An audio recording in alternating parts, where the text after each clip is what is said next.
Your tenacity and your commitment to sticking out for what is right. You're a generous, giving, and thoughtful soul. I admire your selflessness and care for others as you build community wherever you go. I am so delighted that through a twist of fate, I became the cohort's 26th member, in big part because it led me to you.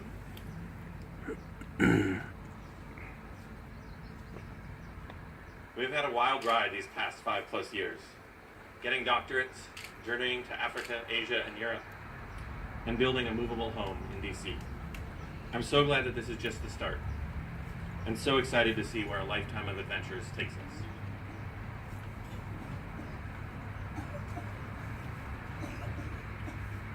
From the bottom of my heart, I love you. I love how you push me to take that first step and get started. I love how you push the world to become the kind of place it should be. I love how you push yourself to wrestle with your needs to change. Oh, and I love that you love spicy and delicious Chinese food just as much as I do. Even if you eat yours with a fork.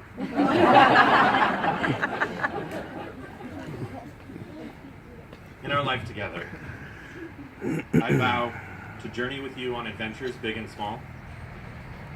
I vow to support your work to open doors for the next generation so that they can all lead us forward. I vow to build a loving family and a comforting home, starting soon with our first house and a golden doodle, and continuing wherever we go and wherever we are.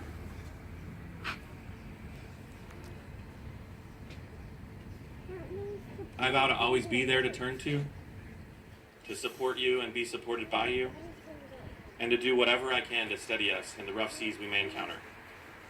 And I vow to love you each day more than the last.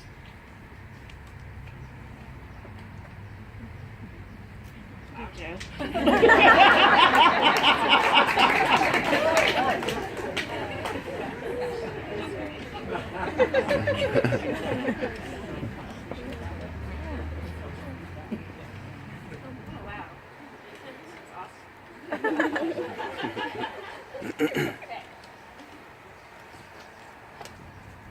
So when I left the DC public schools in 2010 to go to Harvard, Kaya gave me 2 books as my go-away presents.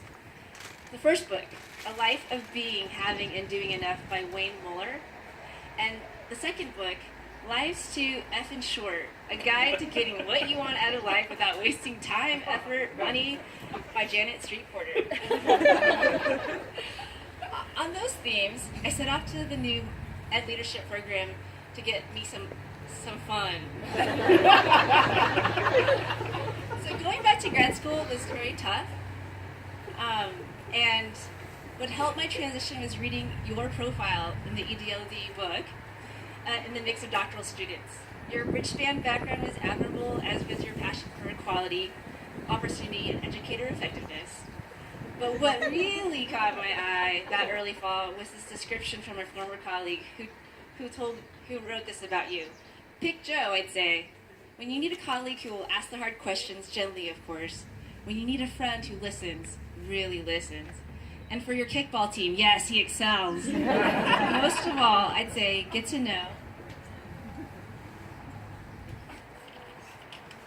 the man who on the outside is fuzzy and often orange clad, because on the inside he's equally warm and passionate.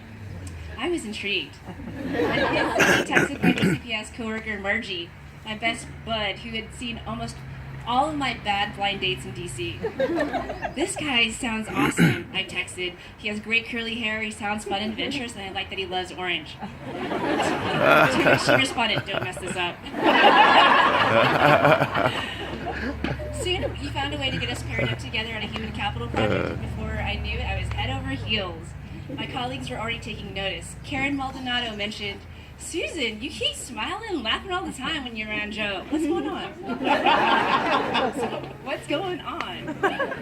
I'm really excited that this day has finally come. I love the relationship that we've created together and designed over the last 5 years. I especially love that we push back on each other, we support each other, and that we provide ample opportunities for us to laugh at each other. I love most especially how hard that we've worked on ourselves and on this relationship to better communicate and to express our feelings and to show how we can really be together in DC. And you have really amazing Excel spreadsheet skills. So, in closing, I just wanted to say, when I really decided and knew how lucky I was, last year when I decided to go and transition to higher education, you were there to support me through thick and thin, and you backed my dream of going into becoming a dean.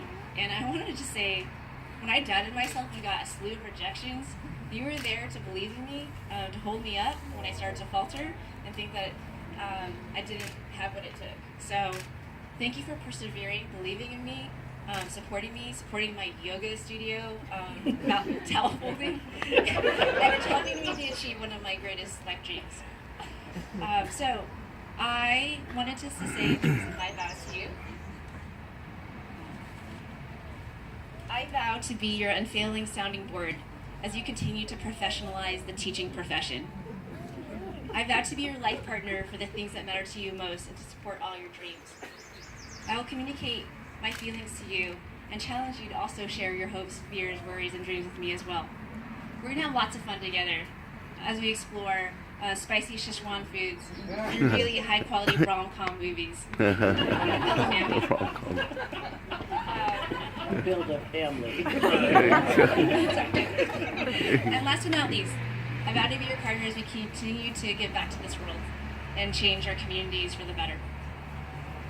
In closing, this is my last quote to you from the poet Khalil Gibran. Ultimately, you just have to get out of the way and let the heart do the work. When you reach the end of what you should know, you will be at the beginning of what you should sense. I love you, Joe.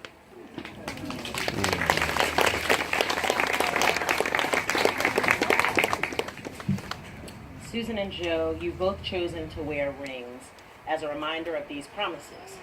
People often say wedding bands are a perfect circle with no beginning and no end. But these rings did have a beginning. The stones were formed a long time ago deep in the earth. Eventually, a series of lucky events caused them to rise to the surface where someone dug them up. Metal was then liquefied in a furnace at 1,000 degrees, molded, cooled, and painstakingly polished.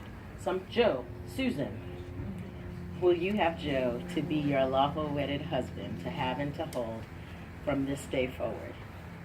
Yes, I do.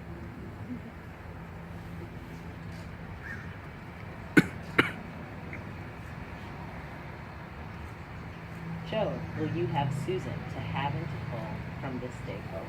Yes, I do.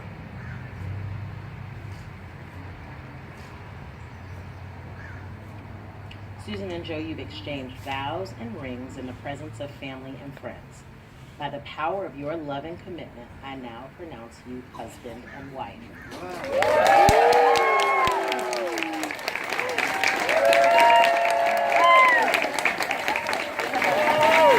Ladies and gentlemen, I present to you the doctors, Susan J. and Joe Dawson.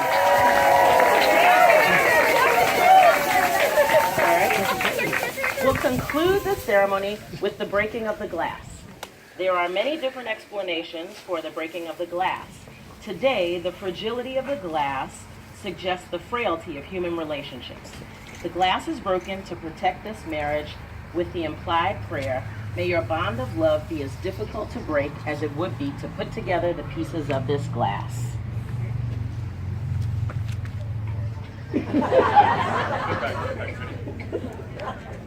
Go for it.